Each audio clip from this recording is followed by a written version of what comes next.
DPF on tap is where we chat. Got the mic and we're so glad. Talking ball and all we had. Never gonna leave you sad. Swinging hard, we take a shot. Every game we hit the spot. Fuck the Mets, we say it loud. Phillies. All right, so we got the Fuck the Mets in there. So welcome to season 4. This is episode 105. What do we got going on today? So we're going to be talking about Dave's contentment, and we'll see if we're content. We'll talk about the free agent situation, what the Mets have been doing. Starting pitching, is it a concern for you? It's not a concern for the Phillies because nothing is. What the hell happened with Bo, and who do we be pissed at? Talk a little bit about the Hall of Fame, and we'll deep dive into Utley versus some others. Uh-oh. What happened? We lost don't Chris. know. We lost Chris. I don't know, but is he back? I don't know. Well, I'll keep going then. Yeah. What did we talk about? He talked about what happened with Bo, Hall of Fame reality, in-depth comparison of Utley, if he gets back on, Mets moves, Painter, and spring training. What/who will be the storyline? So I guess I'll talk a little bit about Well Crafted first, Chris, and then you can go into Conchi. So today I got Hopmonger. It's a hazy India IPA. It's a 7.1%er, but I'll tell you what, I'm sitting here sipping on it, and it doesn't feel like that. So it's from our partners at Well Crafted. They have the Lansdale location and the Ambler location. Both locations have about 18 beers on tap in a rotating, fashion with all the seasonals that come in and out. They both have scratch kitchens. The food there is great. I've eaten there at least 2 or 3 times, and nothing has been subpar. They also have cocktails and wine. So if you're not into the craft beer scene, first of all, why the hell not? But second of all, they have cocktails and wine, so you can take advantage of that. Happy hour Tuesday through Friday at 4 to 6 p.m. Also on Tuesdays is burger and a pint night, so jump in there on Tuesdays and grab that deal. And then Wednesdays at 7:30 is called Nerdy Pints Trivia. Now, Fridays and Saturdays, just at Lansdale, is local and regional musicians. They have a really cool acoustic there, and they have a stage set up. This Saturday, I wanted to plug for them. They have a Fleetwood Mac show. The tribute band is called Yesterday's Gone. If you go on their Facebook and their Instagram page, you can hear a snippet of that band. They sound amazing. You can also go on their socials for any other events, all across the whole year. And then finally, to go along with the cocktails and the wine, if you happen to be doing dry January, first of all, what's your problem? Second of all, they do have NA options as well as gluten-free options. So that's our partners over at Well Crafted. You want to do jerseys, Chris? We didn't do jerseys. So. Yeah, I was like, it was one of those things where I had to go piss in the sink, I guess, and the fucking AI picked it up. And we're like, we don't want to see that. So Jerseys in Glenside is our partner, 2609 Mount Carmel Avenue. They are the podcast sponsor for DPF on Tap. Great place to watch games, great place to go and day drink. Food's great. The people are great. I think 27 TVs, 20 beers on tap, 200 beer bottle shop. Barry and all of the cooks and waitresses and waiters and bartenders are awesome. So head over to Jerseys in Glenside. It's where we go, honestly, even before they were a sponsor, for us to kind of like chill and hang out. It's a neighborhood place. Everyone's welcome, kids too. So Jerseys Glenside, thank you for being our sponsor. Show them some love. Yeah, and I'm going to talk about Conchi Hocken Brewing. Our friends over there, Andrew and Glenn Macnow. I'm drinking the Mike and Merrill because I think I bought enough of this shit to get us through the Super Bowl, so I got a lot left. So if you're a sports fan, they make a beer for everyone. They got the Ring the Bell for the Phillies, the Mike and Merrill for the Eagles fans. You got Jonesy for the Flyers fans. So they have 4 locations. Their original is on Elm Street in Conshohocken, their original tap room. They also have a tap room in King of Prussia, Puddler's Kitchen in Bridgeport, which according to our guy Steve Moll, they have a great happy hour. And they also have a burger special that he loves. And then they have the rec room in Phoenixville. So make sure you check out Conchi. They've been good to us, so make sure you're good to them. They got great beers and great people. Yeah, so I was just checking out what Jim said. Got the St. Patty's Day shirt today. And just so you guys know, DPF merch is available at drunkphilsfans.com. Check out this hat, guys. I'm telling you right now, I got a big dome. And I usually am either putting a snapback hat on the last snap, or I'm putting it past there and electrical taping it together so it fits. This, I got 2 snaps on, and I can't tell you how many comments I've gotten around here and also when we were on vacation in Key West. So check out the trucker hat at DPF and any other of the merch. Everything's cool. Everybody's wearing some sort of our merch today. Hey, I wanted to roll into something that's making my blood crawl a little bit. Maybe we'll get a little fired up. They're on this show, but we got this guy. His name's Dave Dombrowski. We call him Double D on this show. And, I was telling some friends today, like, I have a friend that really hates the word moist. Do any of you guys have this friend? They're usually female. Every girl I know. Every girl I know. They really don't like it when you say the word panties after it. It really screws them up then. Well, I'm telling you, this word content is, for me, I hate this word right now.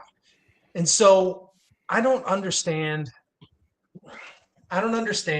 if Dave is super smart and he's saying these things in the media like we're content with our lineup, Harper's not a lead, to maybe deflect some press and some heat off of the players and the coaches and put it kind of on himself. Or if he's not that smart and he's just says whatever comes to the top of his head, right?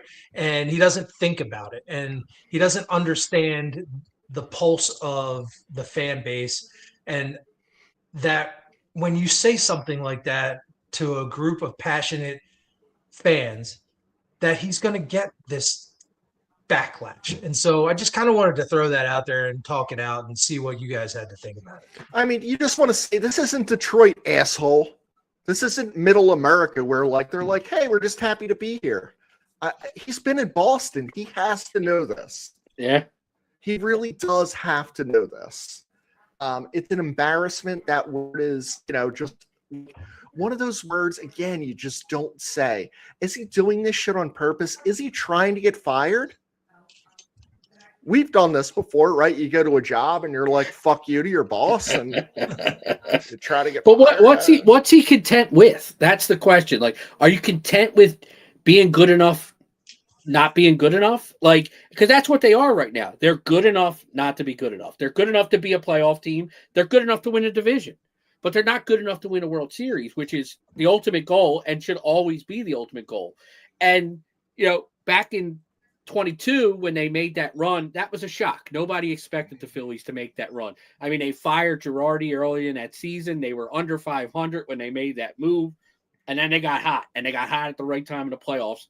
And they carried that over into the through the playoffs, into the World Series, eventually losing to an Astros team who was the better team.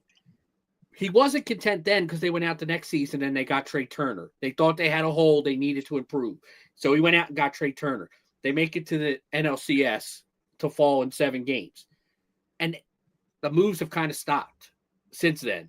Now we lose in the first round to the Mets. Now we lose in the first round to the Dodgers. Is he content that, well, we almost beat the Dodgers, so we're kind of right there? Well, guess what? The Dodgers are better. The Dodgers went out and got Edwin Diaz. The Dodgers went out and got Tucker.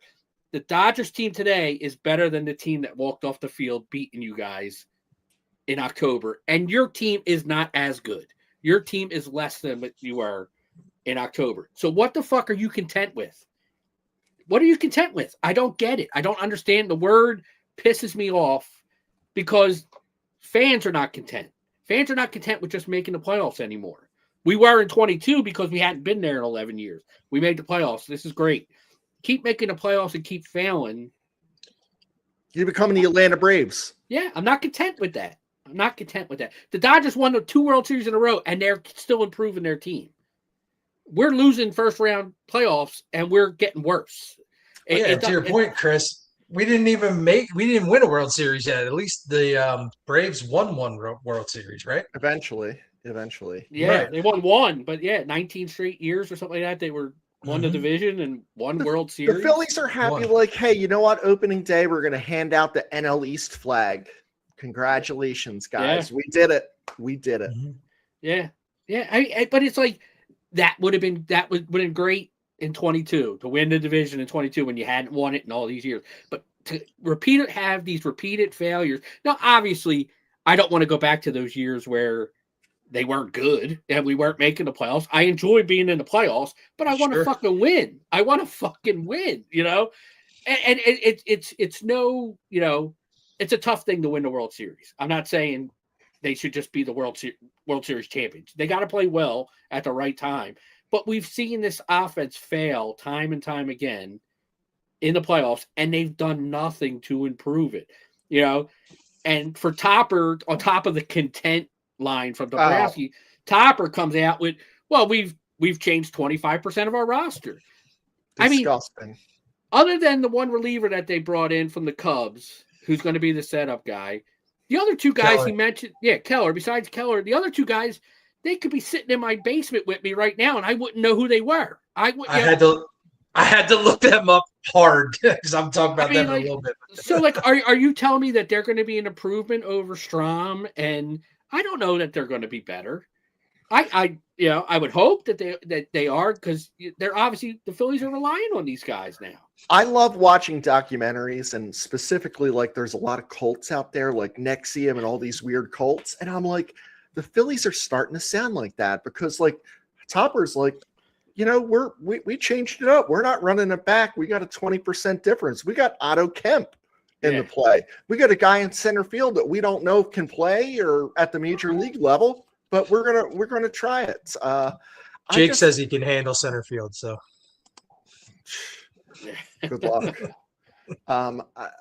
It's a disgusting message to send, and I'm worried that this is 2012, right? Like, that's where that was the slide. Hanging on to guys too long and I mean, you know, I heard a comment, and, you know, I'll kind of talk about it when we talk about free agents, but you know, the Phillies needed a DH, and they signed the best DH in free agency. They needed a catcher. They signed the best catcher available in free agency, which is all true, but I think they overpaid for both and didn't address really the deficiencies that this team has. I mean, I don't know. I'm so frustrated with the way this whole offseason has gone for the Phillies, and just kind of it almost reminds me of McPhail. If we do, we do. Or if we don't, we don't. Like, you know, like that, just who gives a fuck attitude. We know all your asses are going to be in the seats, you know, for 81 games. So who cares? Yeah. Who cares? Ricky Waters, for who, for what? Why would we? Why would we do anything more? So I looked at, like, the MLB is like pushing out that top 100, and, you know, we kind of see. So Phillies have 5 guys in the top 100. It's actually third in MLB of how many people in the top 100 they have. The Dodgers have the other 92. Or 95 other than the Phillies. The other 5 was deferred. That's how the Phillies got in. It's crazy. It's crazy. But yeah, no, I'm with, like, it's just an ugly word to talk about, especially a team in Philadelphia that's the fans are just dying for a winner here with this baseball team, and you just say, we're content with, Brandon Marsh and Otto Kemp in left field, and an unproven Crawford in center, and a reclamation project again in Garcia in right field. He's the right-handed fucking Kepler that we brought in this year on that $10 million deal that the Phillies love to throw out. I mean, do I hope he bounces back? Of course. I want every one of these guys to do great. I just think it's a lot of pressure on some of these young guys. And again, we all mentioned it last year. They weren't willing to bring Crawford up when they needed somebody. Right. And now all of a sudden they're just handing over center field to him. Like, go ahead, kid. You got it. So we're all going to opening day. I think, we have some connections, and there is a few funeral parlor directors. I think that we bring in a hearse, and we take out the casket, and we have Dave Dombrowski, and we march in as a DPF community and try to go in, and we're going to have Dave, because it's time to fire this dude. I think he retired. He might have. Yeah, he might have checked out. I think he retired. Yeah, he might have checked out. So I know we want to get into some of the free agent stuff. Let me find my little thing here. So I actually looked at the off-season spending, the top 5 teams this off-season, and the money spent, meaning like signings, re-signing guys, international money, the arbitration payment that they had to make. Where do you think the Phillies rank in spending for this off-season? Third. They are third in really? Spending. They are third. The Blue Jays have spent $359 million. The Dodgers $328 million. The Phillies are around $281 million. The Mets are at $270 million, and Baltimore is at $262 million. Those are the top 5. So it's like we can't argue that the Phillies don't spend money. And Middleton threw out that stupid money comment, years ago. But I just think the Phillies spend their money stupidly. So it is stupid money, just money spent stupidly. Because Renee just had this talk with me about you spending money, or you telling her she spent your money. Both. It's been both, and I'm like, I really enjoy beer. How's that stupid money to spend on beer? But what about Kyle Tucker? $1 million. Yeah, and him and Ohtani are going to cost the Dodgers $3 million. $3 million. That's it. Come on. I mean, are you kidding me? $3 million. But his signing bonus is 64 million or whatever. Yeah, and the Dodgers luxury tax is more than 24 teams. What they're paying in luxury tax, I think, is 176 million. It's more than 24 teams. I mean, that's why there has to be a salary cap in place. Like they can't let this go on like that anymore. I mean, there are 90% of the league is going into the season we have no chance. We have no chance to win.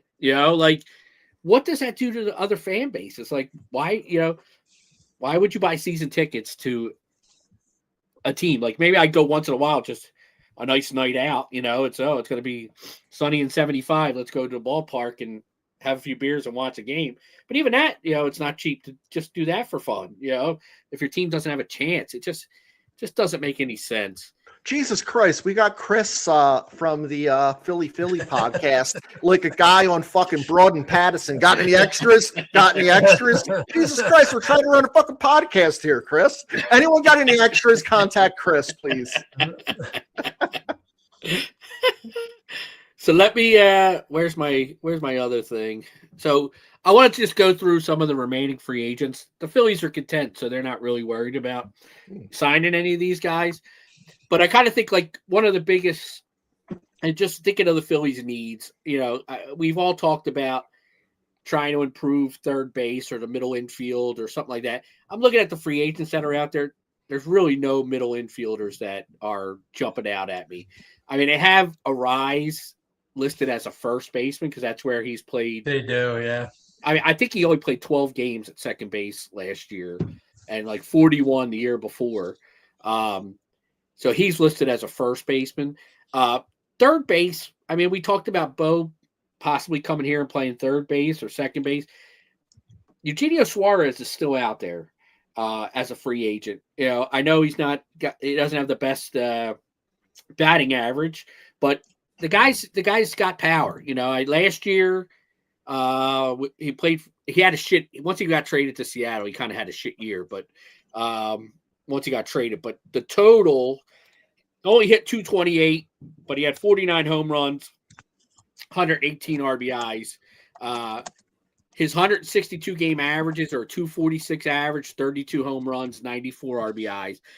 To me, that's a nice guy that you can put in your 4-hole and protect both Harper and Schwarber with. And I think you could probably get him on a one-year deal. He's 34 years old. You know, I think you could probably sign him for a year, maybe a year with an option. And he gives you that right-handed power bat that we're talking about. There's another guy, an outfielder that I kind of targeted here. He's played primarily left field and third base, but he's more of like a platoon type option for the Phillies. Mad Max, yeah. No. So I'm saying Miguel Andujar is a free agent. He's 31 years old. Last year against left-handed pitching, he hit 389 against left-handed pitching with a 986 OPS. And for his career, he's a 297 hitter with like an 807 OPS against lefties. I sure as hell would rather have a guy like Miguel Andujar platooning with Marsh in left, who's a guy who's played left field, where instead of Otto Kemp, who we're trying to convert from an infielder to an outfielder. And Andujar has the history. He's been in the league a bunch of years. He's got, 500 plus at bats. Did he sign? When did that happen? Bader. I don't know. One of our guys is yesterday. Us, so no. I didn't see anything on Bader signing with anybody. No. I still had him listed today as a free agent. But Andujar and Suarez are two guys that if the Phillies weren't content, would be guys that I would be interested in because I think they would help the team and help the bench. So I don't know if there's anything else you guys. Oh, excuse me. Christy gave me this cold. And obviously starting pitching, Framber Valdez is out there. Chris Bassett is a name that, has been kicked around. Zach Gallen.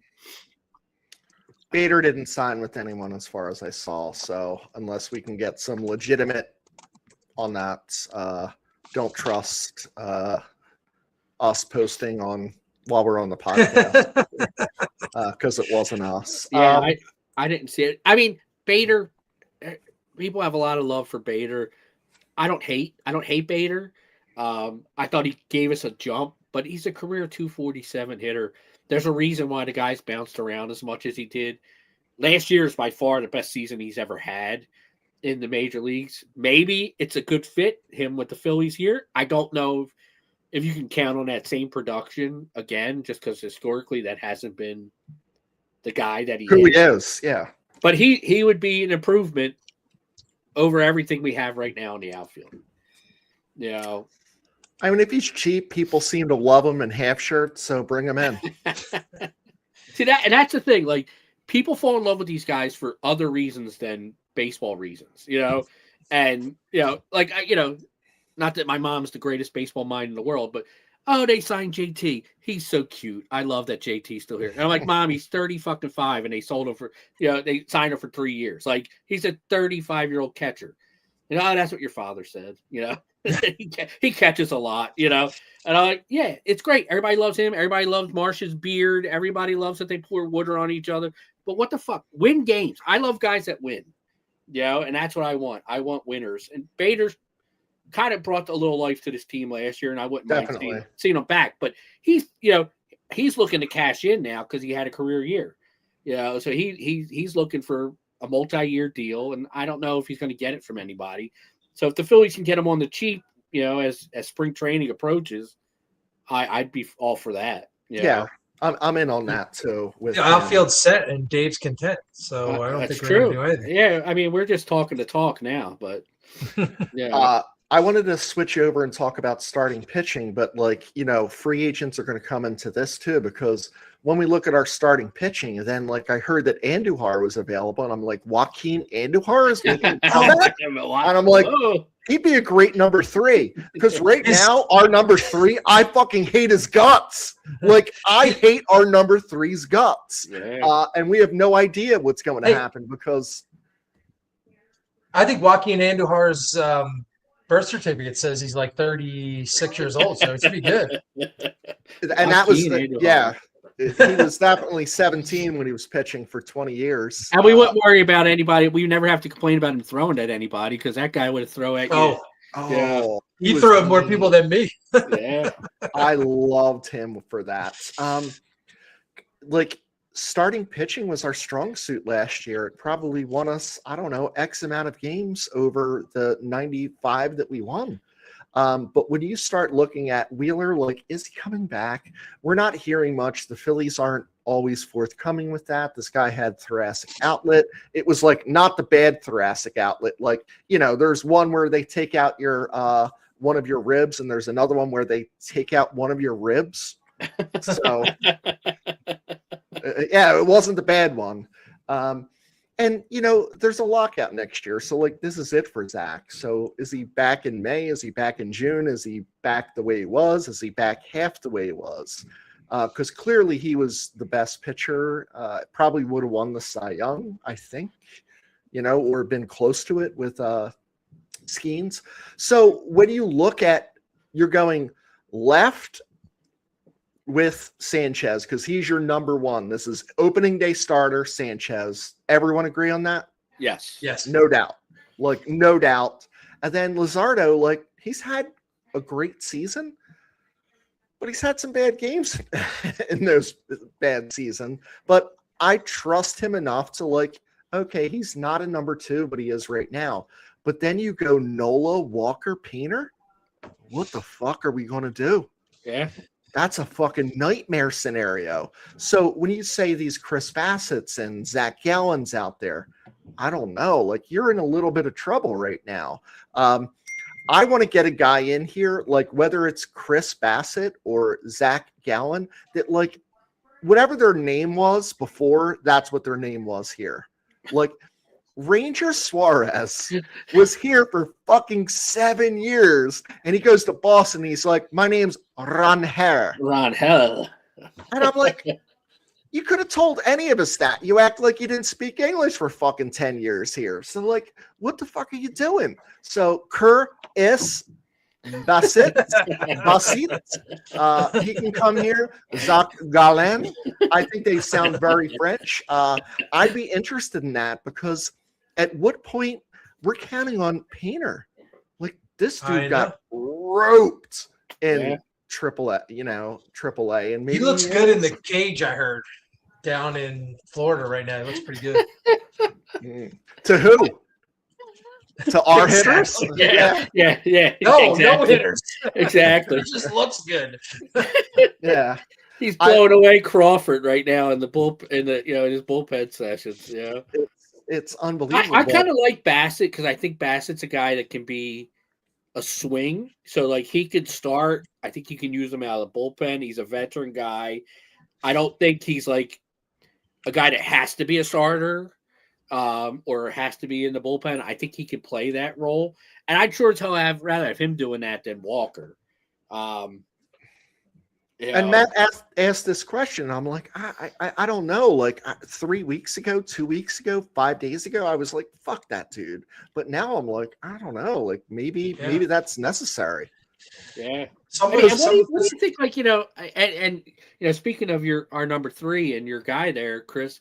I mean, I'm not really that excited about him pitching in the World Baseball Classic at all for Italy. I mean, this was a guy who was hurt last year. He only made 17 starts. What a farce. What an absolute farce. If your name ends in a vowel, you can pitch for Italy. Yeah.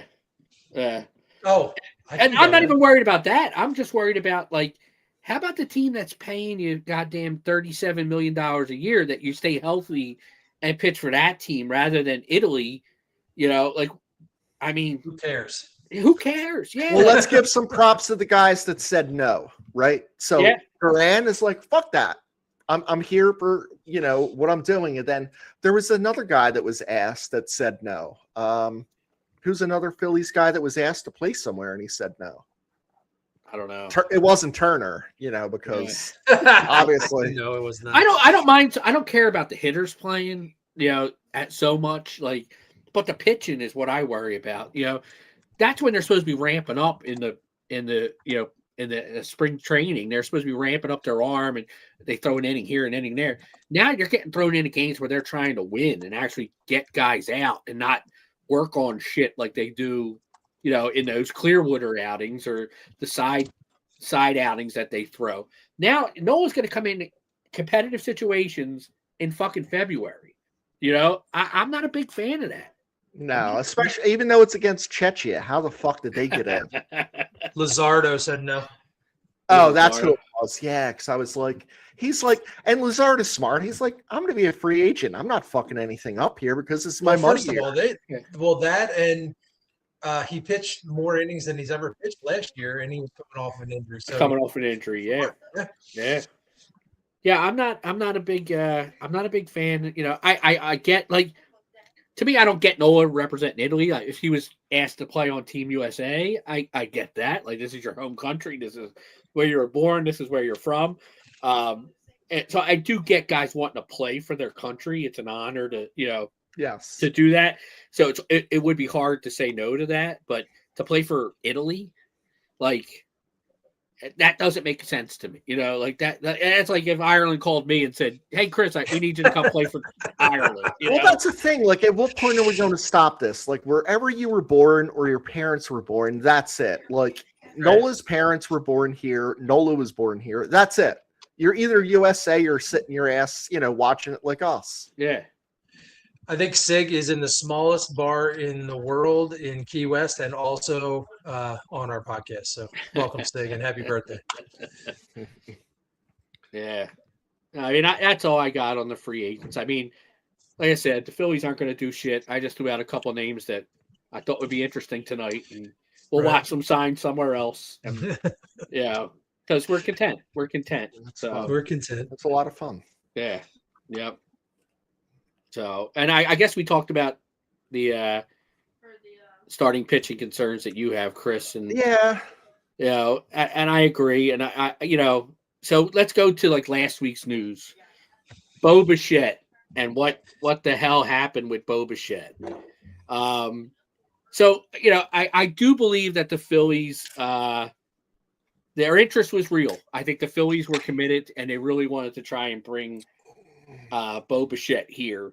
You know, if it's true, they kind of had an agreement with him for what he asked, 7 years, $200 million. I think where the Phillies' mistake was dragging their feet. If you agree to a deal, put pen to paper and let's get this done. You know, like they let the door, and I'm sure Bichette wanted to wait until Tucker signed and see what his deal was, and then see if anything changed, you know. And obviously, once the Mets lost out on Tucker, because the Mets were very aggressive in the Tucker deal, trying to get Tucker, they pivoted, and real quickly, I mean, they massive overpay by the Mets for Bichette, where I thought the Phillies deal was kind of it was a realistic deal, $28 million a year or whatever for a guy like Bichette. I think that's right in where he slots.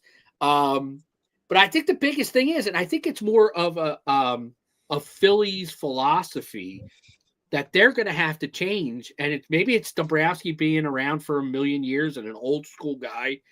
The Phillies don't like these opt-outs. And that's the way this game's going now. All these guys, no one wants to sign these 10-year deals anymore where they're stuck with one team. I understand Dombrowski's philosophy. I'm gonna read you a quote from Dombrowski. So he's like, we have not given opt-outs, and a lot of clubs don't give opt-outs. We aren't the only ones that don't do it. I guess you never say anything in concrete, but you have to be careful. You can give a long-term big contract, and then you can give opt-outs. You still have to realize where you are as an organization from a financial perspective. He went on to say, like, because the reality is if a player has a bad year, they opt in. If they get hurt, they opt in. So double the amount that you're paying a player for 1 year, and that becomes 2 years. And can you afford to do that? And of course, we're also involved when it comes down to the luxury tax. I know other organizations are too, but if they opt out, it's generally because the player had a good year then. So he's not wrong. If a guy has a good year, he's going to opt out so that he can get offered more money. Like Bichette played this so perfectly. Even if he stays for 3 years with the Mets, he's going to make his $126 million for 3 years. And then he's only 31 years old when that deal is done. Now he's going to sign another, 5-year, $260 million deal. He's going to end up making $150, $200 million more in these two deals than he would have in one deal with the Phillies. But I think from a philosophical standpoint, the Phillies have to get with the times. They have to start doing the deferred money. Now, who knows, once this lockout comes and the salary cap this all might become a moot point.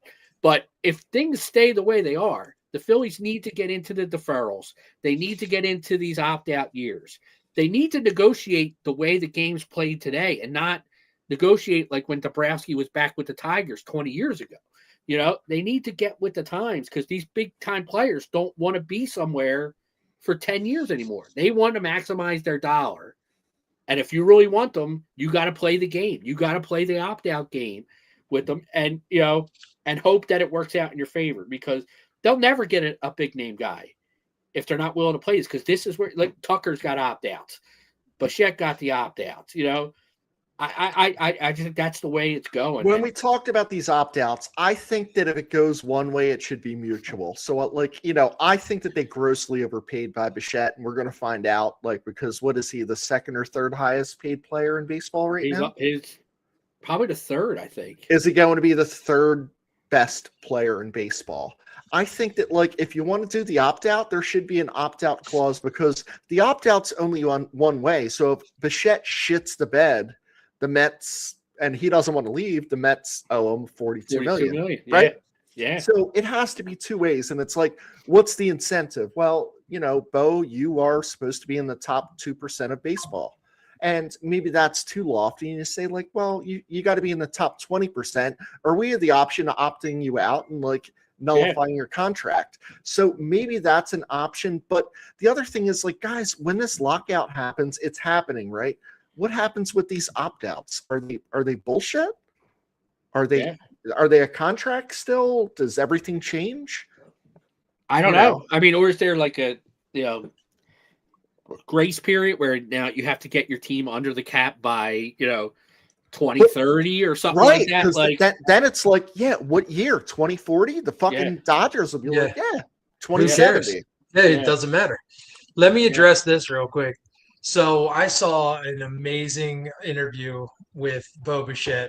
I'm sure most of you have seen it, but to just talk about Eric's point. So he could opt out after year one.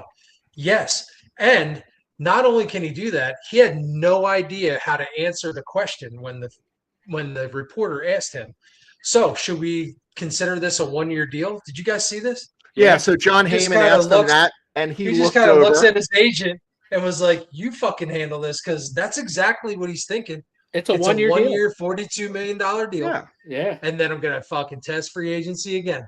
Yeah. Right. Unless he unless he hits 57 OPS again and 657 at bats, which I'm hoping that's what happens, and he doesn't opt out. I'm interested to see, he's never played third base before too. And one of the knocks on him as a shortstop was his throws from shortstop to first base, and we're not always, we kind of hold our breath every once in a while with Turner, but apparently Bichette is a little more erratic than Turner can be. Now you're putting him at third, and he's a position he's never played.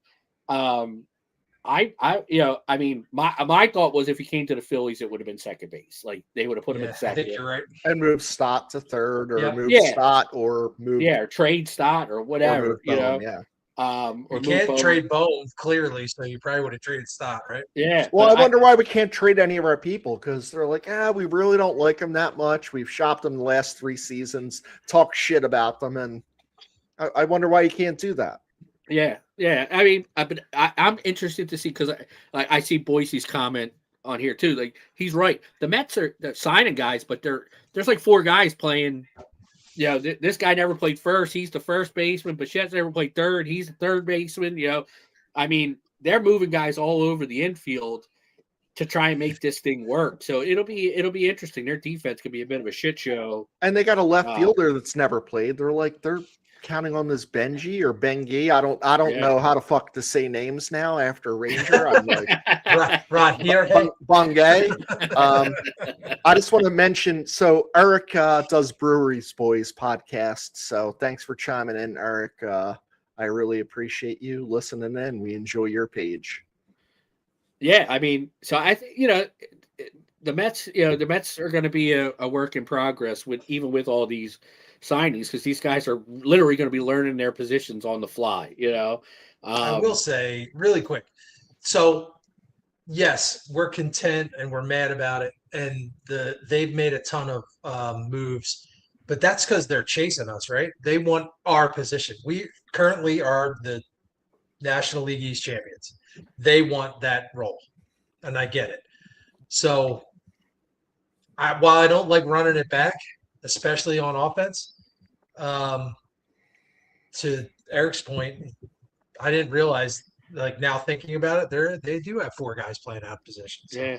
While we're doing a lot of Mets talk, I'm going to jump to my topic that's down the line and the Mets moves that they made. So I'm going to give the Mets credit for one thing, and it's something that the Phillies, haven't done. Like the Mets decided to break up the vibe and the mojo of that team because they weren't winning. They haven't been winning. Even with all the money they spent, they didn't make the playoffs the year before. They lost in the playoffs.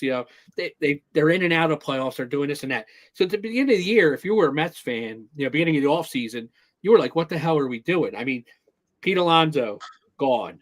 They traded Nimmo. They traded McNeil. Diaz was gone as a free agent. Like those were 4 major players that have been with the Mets for significant amount of time and were key players and key parts of that team. So when you talk about turning over your roster and not running it back, that's exactly what the fucking Mets are doing. The Mets have changed their entire team from even as recent as last season. So after getting rid of those guys, they just traded for Freddie Peralta, who was a Cy Young candidate last year, most strikeouts in the National League. The guy's a stud, and they're already talking about signing him to an extension.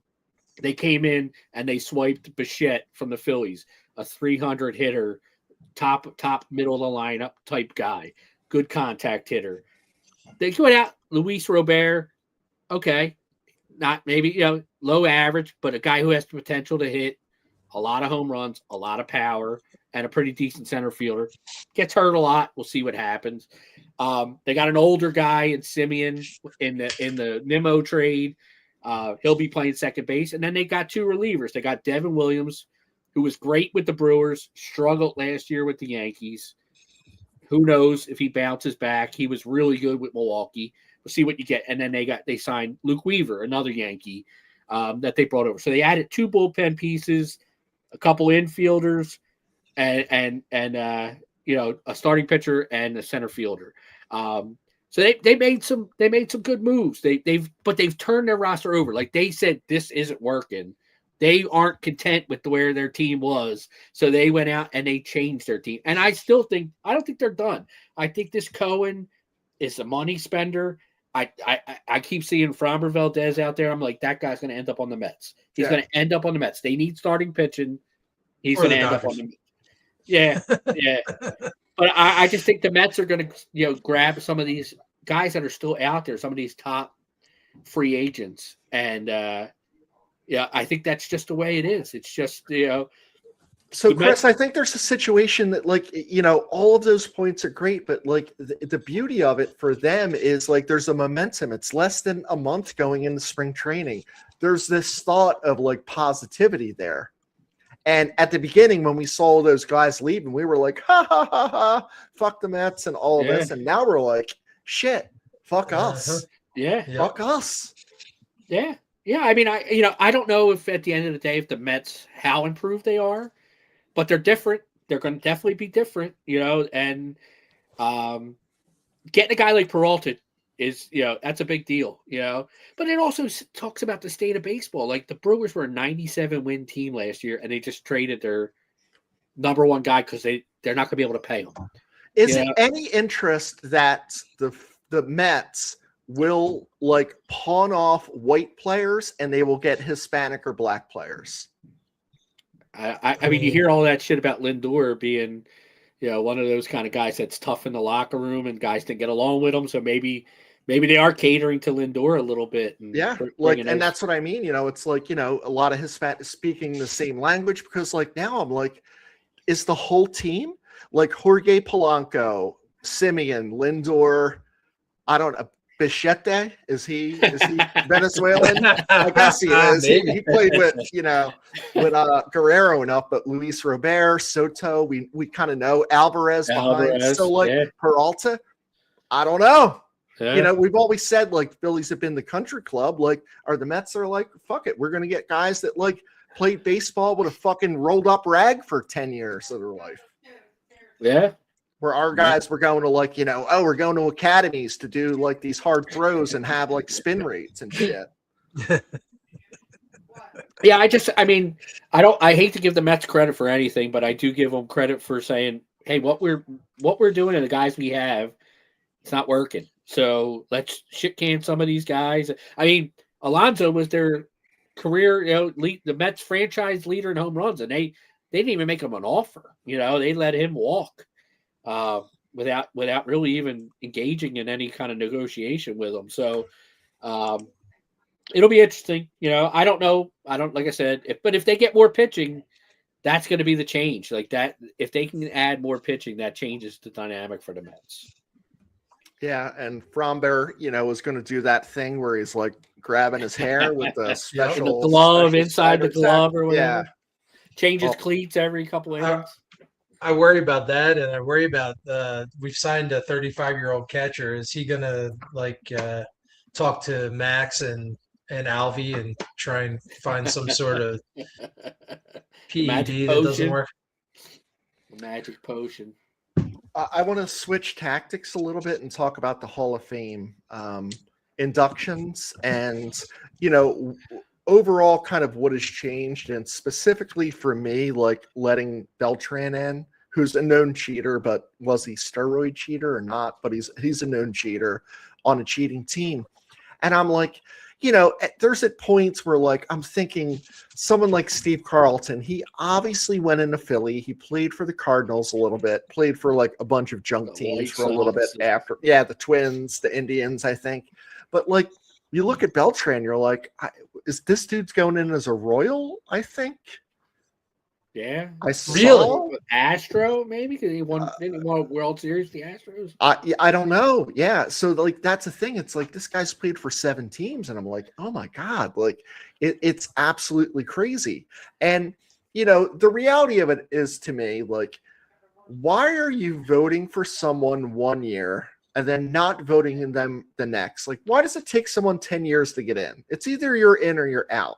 Is it this like, oh, these writers get 10 votes? What the fuck is that? Like, how did Beltran get better? Or Andrew Jones, he hasn't played in, 10 years? And he got More better. than that. His numbers didn't change, right? He got better. So I understand a little bit of the differences in between, you know, someone played in the 20s and someone played in the 2020s. Like, I think that's a vastly different game. However, like, why are we allowing this? And like, what's the answer to this? Like, I haven't really seen this. What is the answer? It's not the baseball writers doing it. We know that doesn't work because I look at some of because they have that Hall of Fame tracker. some of these dopes, it's like some dope like me voting on the fucking Hall of Fame. It's like bloggers. Did you guys know that? Oh, I didn't. I thought they had to be accredited. Yeah, no. Baseball. You're accredited, but there's some bloggers that are doing this. It's not like, John Heyman and Jason Stark. It's some fucking dopes. What the fuck are they doing? It becomes a popularity contest at that point, like it's not really about the numbers, And what are the numbers that they're worried about? Is it WAR only? Like WAR, what is it good for? I don't know. Is that Edwin Starr? Lowrider? I don't know. If you know that joke, you're our age. So congratulations. Maybe it's not even a joke. Boise said Beltran said he's going in as a Met. Good for him. He's just saying that to piss us off. Probably. Yeah. He says it's his words, but I don't believe him. I think it has to be. You have to have played in the era that these folks played in, and then you get a vote. And I don't understand, and I don't know. You'd have to hash it out, like who gets that vote. But to your point, it's a popularity contest at this point. And so why isn't it folks that have played as a peer, right? That's what I always thought would be fair to get into the Hall of Fame. Well, that's how Jeff Kent got in, right? Because it's the contemporary. They call it like the old timers, the really, really old timers, the contemporary. And there's like a board, right? Yeah. I don't know. I mean, to me, the Hall of Fame has turned into the Hall of Very Good anyway. Yeah. Like I think like if you got good numbers, you get in. It's not. I don't think it's as special as it once was. Like, I mean, I Scott Rowland pissed me off when he left the Phillies. He had a really nice career, though. If you look at his numbers, his defense, not a Hall of Famer. Like, Scott Rowland is not a Hall of Famer. When you compare him to, like, other third basemen, Mike Schmidt and Brooks Robinson, and, like, those guys were special. Like, they were special on both sides of the ball. Scott Rowland is not. And I think the Hall of Fame is so overblown anymore for me.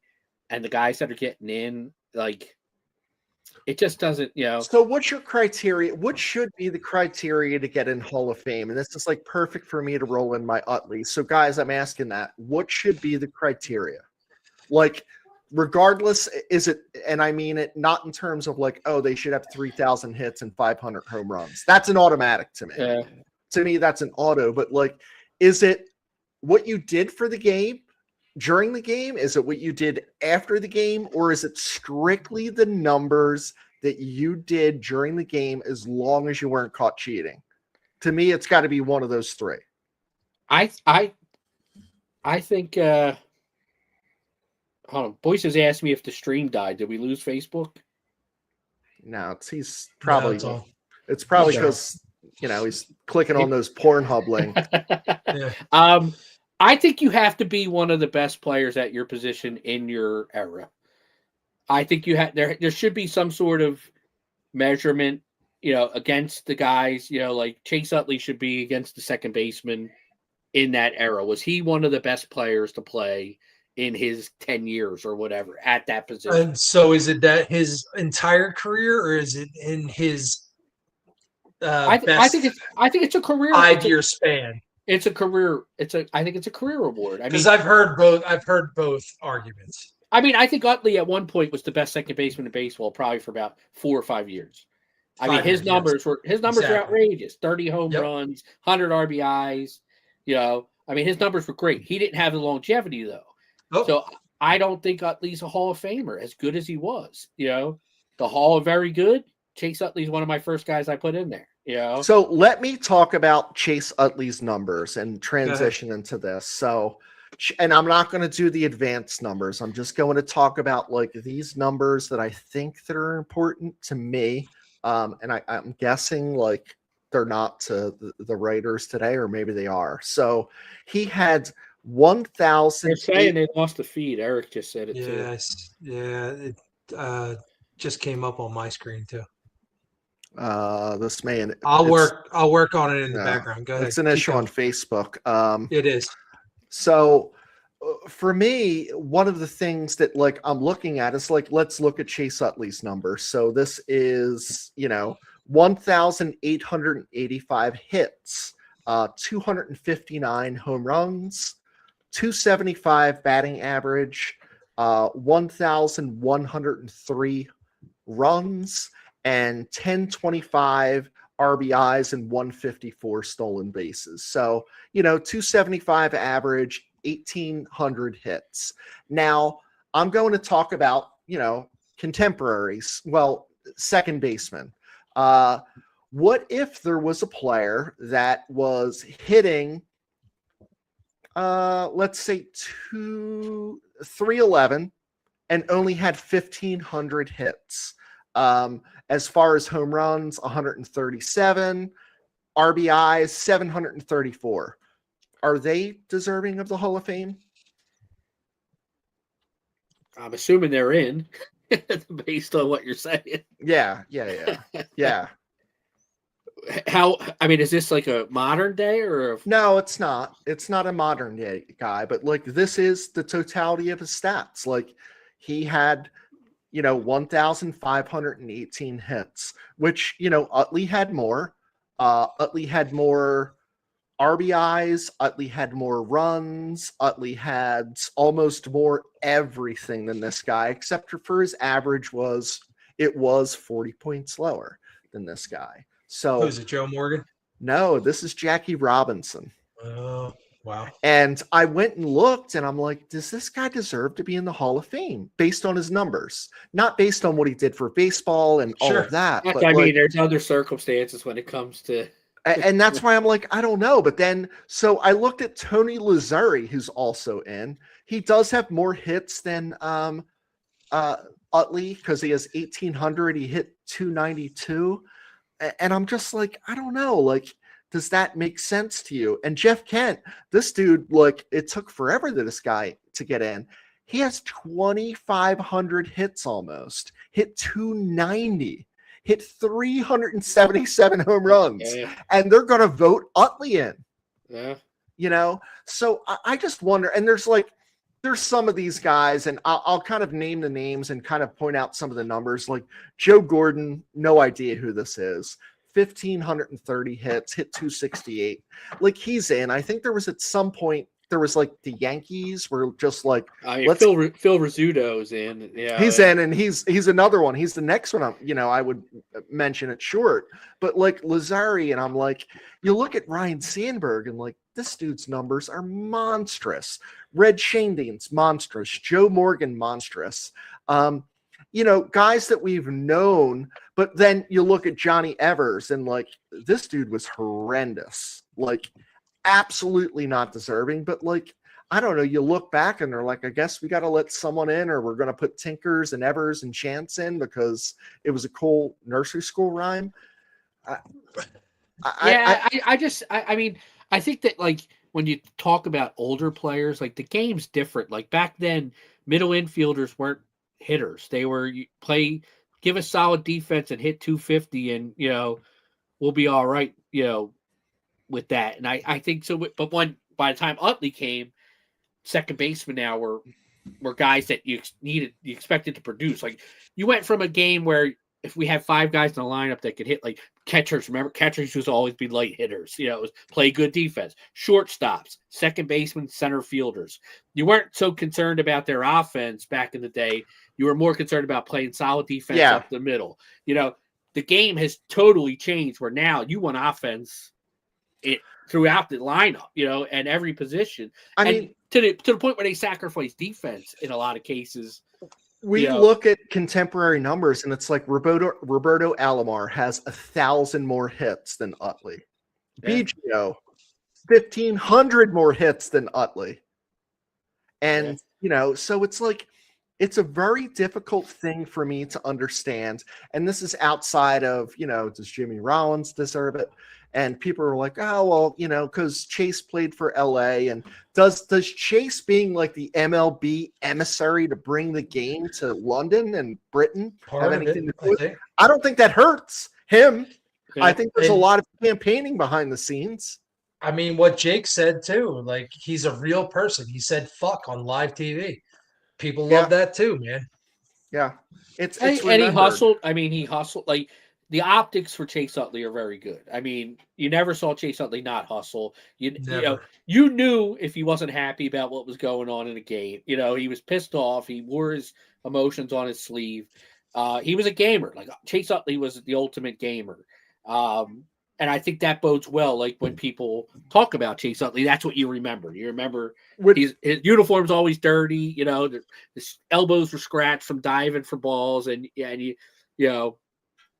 just that clutchness too that he had. You know, with 50% of the vote in, he was close to 70% of the vote. Yep. He ended it below 40%. So what is that? Is that New York guys? Because like, how would a New York writer ever fucking like if he's on the cusp?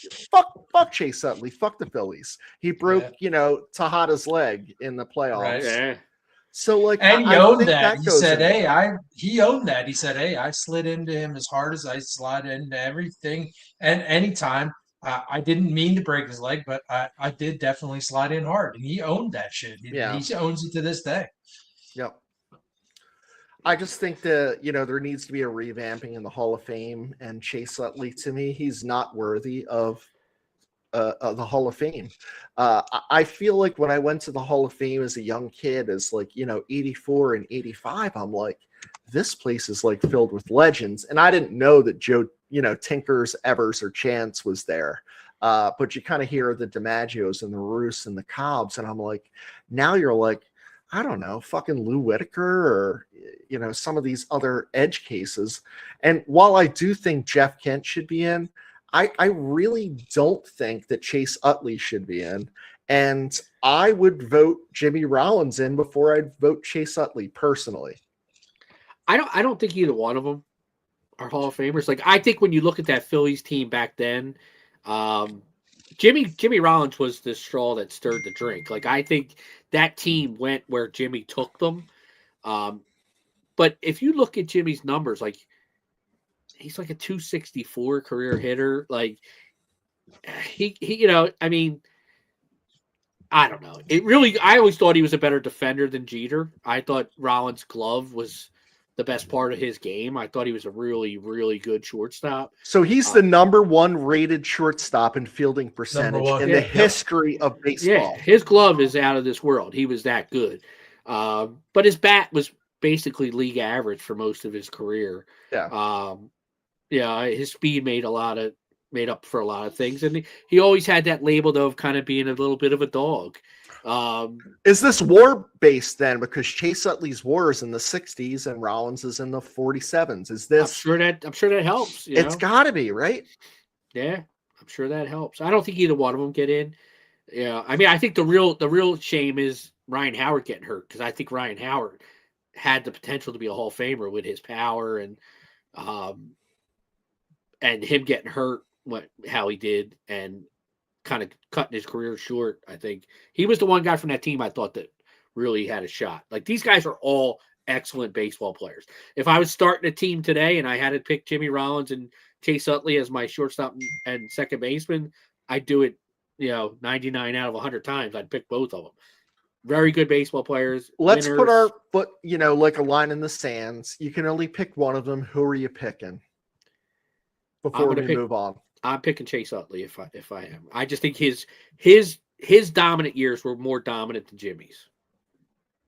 I also pick Utley. I think I'm going with Jimmy Rollins, and I just don't know why. And the tough part of it is, I hated Jimmy Rollins for his non-hustle portions of the game. And Chase never did that. So I really wanted to go with Chase because of just that instance. But man, I feel like Jimmy's biggest year, like when he won, what was the MVP in 07? It's a fucking monstrous year. This dude hit 30 home runs, had 20 triples, 38 doubles, like 212 hits, and hit 296. I'm like, I'm signing up for that, Jimmy. Not the one that was popping it up all the time. Yeah. And not hustling. The problem is, you go look at the next year, and it was, it wasn't anything like that year. You know, like that year stands out. But Yeah. you look at Chase's 5 years, it's 290 something, 30 home runs, 100 RBIs. Like those 5 years that Utley had were just outrageously good for a second baseman too. Like the hit with the power that he hit. Yeah. That's why I would pick him. Like but like the Phillies don't do what they did in that run without Jimmy Rollins being the guy he was. Jimmy Rollins was the reason the Phillies were that good. But as a baseball player, and that in those windows, I think Chase Utley was the more dominant player. Hey, I just want to, I know we're going a little long, but I want to talk a little bit about spring training. So if you guys can indulge me a little bit, pitchers and catchers are they report on 2/11. If you don't have a calendar in front of you, everybody, that's 20 days from today. Less than 3 weeks. Spring training opens on 2/21 at the Blue Jays in Dunedin. So another 10 days. That makes it exactly 1 month from today. So after going through a whole bunch of stuff, I really broke it down to 3 different kind of overarching issues for spring training and what we should be focused on. I think we've talked about a little bit of this, and I'm going to buzz through these 3, and then we can chat them out and then kind of sign off. But I think the very first overarching issue is pitching. So let's break down the starters. Wheeler, we talked about it. Will he be back for opening day? Will he not?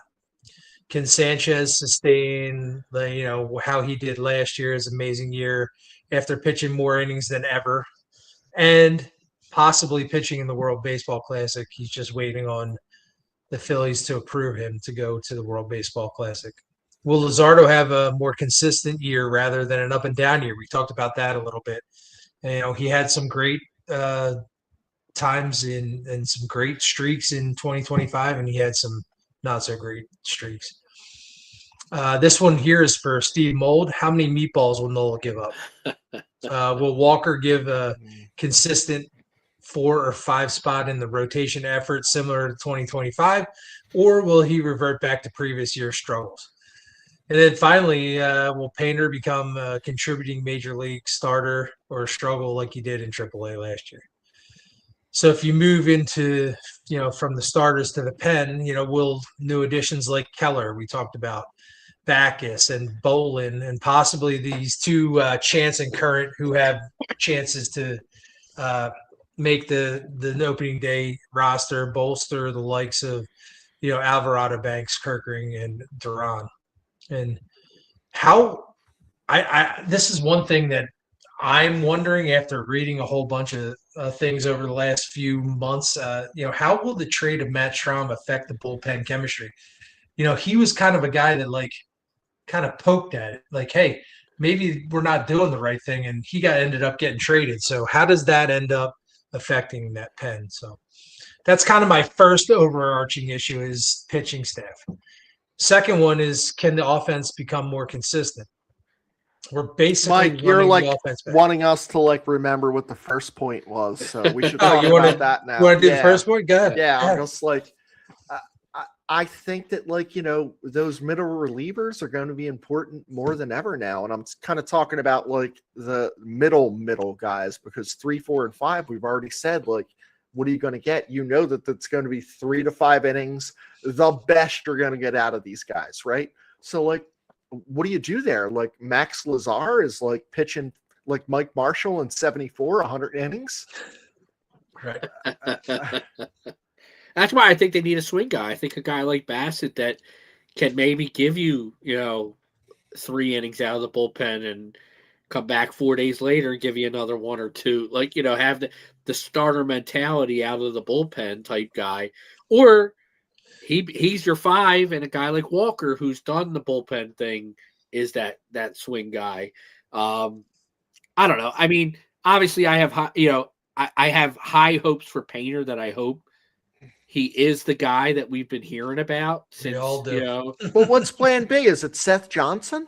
I don't know. I don't know. There is nothing, you know. Griff It's is like, gone, you know. He's Yeah. not. He was playing B or C or playing A at Yep. some point. He's gone. Yeah. So I'm like, I they're- don't know. I don't know what it is. I mean, I think, and you know, are they going to baby his arm too? Like, is he going to be on an innings limit? Great question.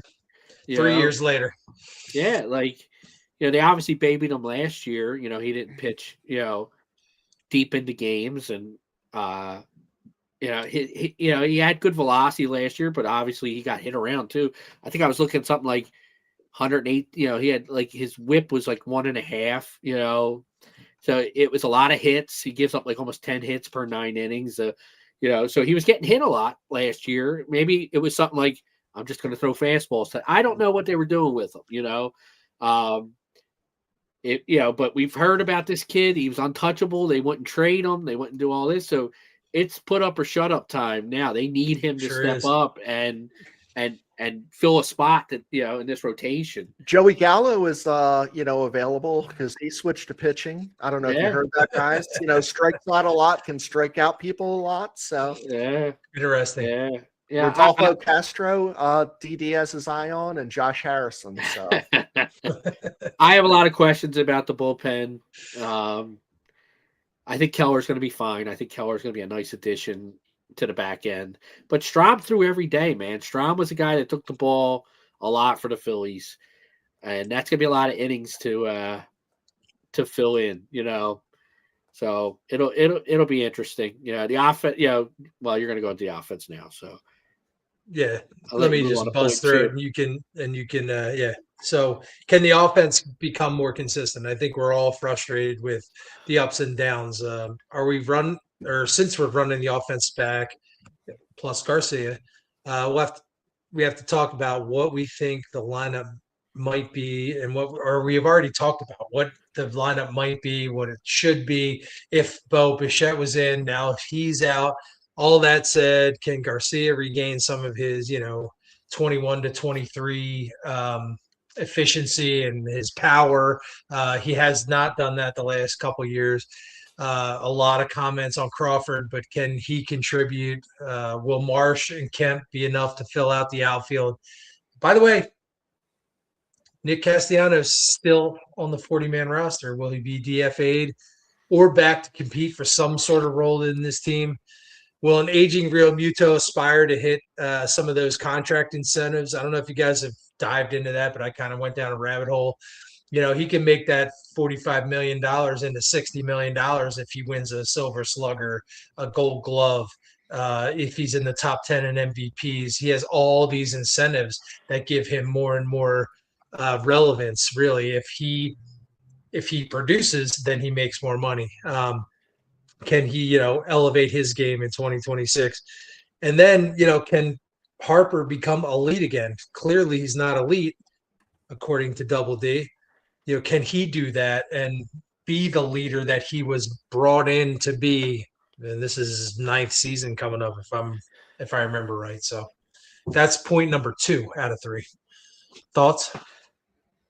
I mean, a lot of teams, you know, 8 and 9 batters are real worried. They have to be like defensively sound. I'm worried about 4 through 9 on this team, and I'm not too confident about 1, 2, and 3. So, I mean, I have no hope that this offense is going to be any different than what we've seen the past 3 seasons. My biggest thing going into camp is like, what's the atmosphere going to be like when you have Dombrowski saying Harper's not elite? We're content with where we're at. They've tried to move Castellanos. I mean, I don't think Castellanos is here. I think they cut him. I don't think he is going to be in spring training, but they're moving away from him. They've tried to trade Bohm. They tried to bring Bichette in, which could have upset Stott and Bohm. There's all these things that they've done that were kind of negative to the vibe, and all these guys are still here, you know?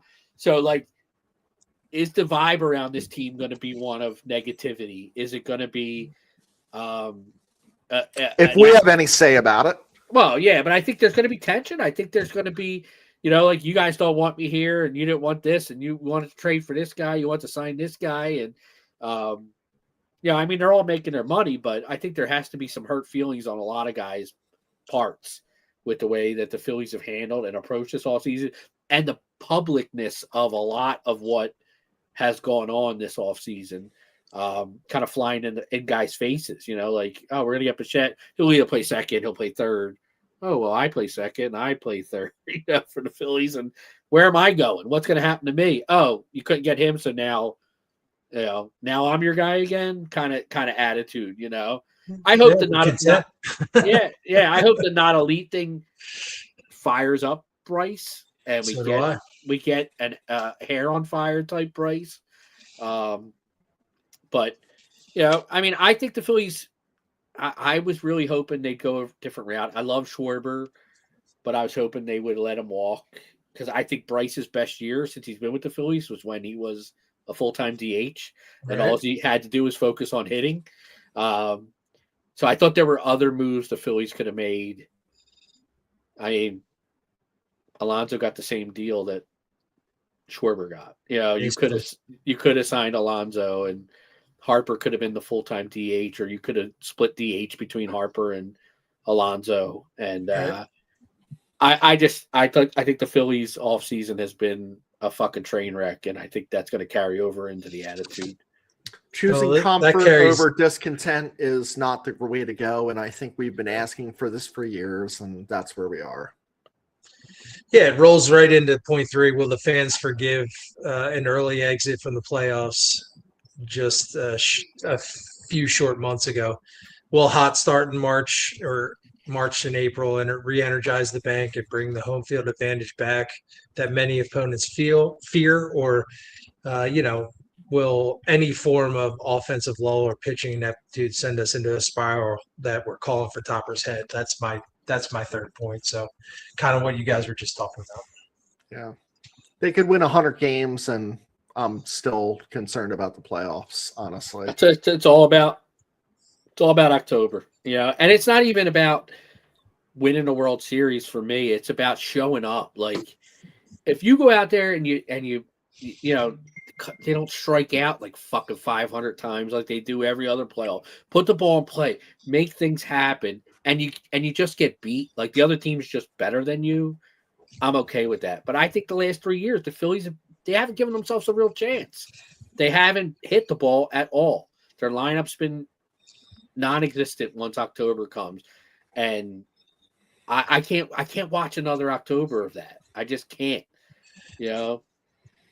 Be better. I agree. Be fucking better.